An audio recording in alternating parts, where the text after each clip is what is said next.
Well, Psalm 27, we find David in a tough spot again. The chips are down for David. He says early on in the psalm that the wicked are advancing against him. An army has besieged him. War has broken out against him. It seems terrible for David. But the remarkable thing about this psalm is that despite his situation, David seems to be filled with confidence that he has God with him. He says in the opening verses, "The Lord is my light and my salvation. Whom shall I fear? The Lord is the stronghold of my life. Of whom shall I be afraid?" And so, what aspect of God is David so fixated on that is transporting him, that's the word, from his terrible situation to be able to be filled with so much confidence? What's he fixated on about God? That is a question we're considering as we look at Psalm 27 today.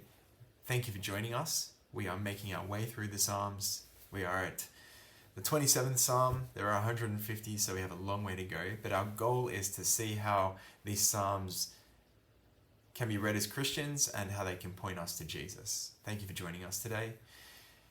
Psalm 27 tells us that David is able to be transported from his dire situation by fixating on God's beautiful face.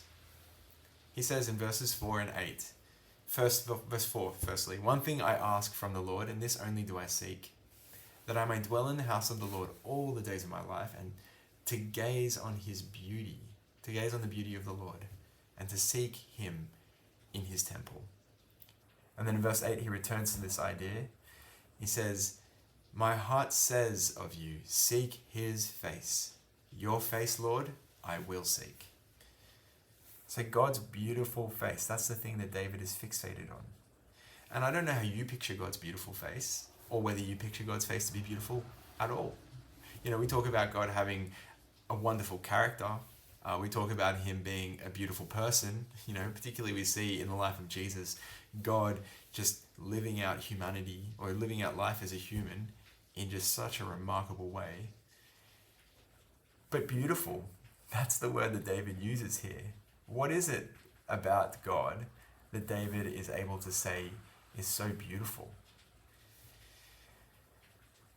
To focus on God's face isn't to focus on somebody's face like a teenager would when they're doting over one of their lovers. This has not a non-literal meaning. God doesn't literally have a face, or God the Father doesn't anyway. And so we're meant to focus on his face in a biblical sense, and that has several important aspects to it. Firstly, God's face means his presence. So in verse 4, David says that he wants to gaze on the beauty of God. But prior to that, he says that he wants to dwell in his house. And so those two ideas are paralleled with each other. And it's meaning that to gaze on his beauty and to dwell in his house have a similar reference point. It's about being in God's presence. So while God the Father is not a human person, he is still a person. And so we can have a relationship with him. You know, he's not just a vending machine out there that we ask for things and he, feeds them to us. And nor is he a force that is just at work mysteriously in the world. He is a person whom we can relate to. And in David's words, that means that he is someone that we can long for. And so that's the first part of gazing on the face of God, is to be in his presence. But to gaze on the face of God is also, God's face represents his favor and his blessing, his protection for his people. So you might remember that in Numbers chapter 6, there's a special priestly blessing that is given to Aaron and his sons that says, "May the Lord make his face to shine on you."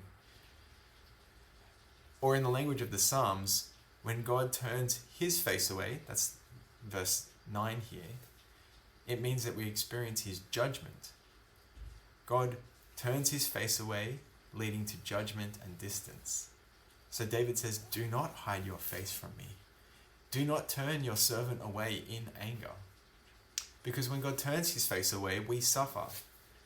And maybe those words for you remind you of that beautiful hymn that we sing, "How Deep the Father's Love." Because describing Jesus' death on the cross, we sing that the Father turned his face away from Jesus. You see, what that means is that Jesus faces God's judgment. The Father turns his face away.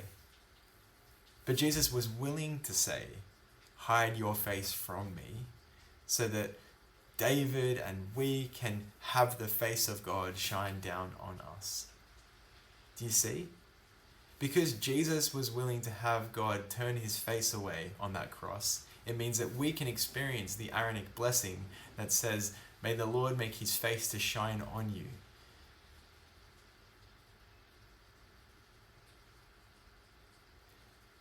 Ultimately, the face of Jesus is the glory of God. Right? Have a look with me at Paul and what he says in 2 Corinthians. He's reflecting on this theme of the face of God. And what he says in 2 Corinthians chapter 4, verse 5 and 6. For what we preach is not ourselves, but Jesus Christ as Lord, and ourselves as servants for Jesus' sake. For God said, let light shine out of darkness. For God, who said, let light shine out of darkness, made his light shine in our hearts to give us the light of the knowledge of God's glory. The knowledge of God's glory displayed in the face of Christ. You see, we have this blessing of God's presence and his provision and his blessing for us. We have that in Jesus. But Paul will say in the next verse, we have this treasure in jars of clay, so that the all-surpassing power is from God and not from us. So we know that God's face is fixated on us in Jesus, because Jesus faces us. You know, that's what we know. But like David, we are experiencing, many of us, trial and difficulty and hardship and pain. And sometimes it does feel like the Father has turned his face away from us. But we know that God's face is shining down on us because of Jesus. Peter reflects on this at the beginning of his letter. He says, though you have not seen him, you love him. And even though you do not see him now, you believe in him and are filled with an inexpressible and glorious joy. That's the life of us in exile, right? We are just like David.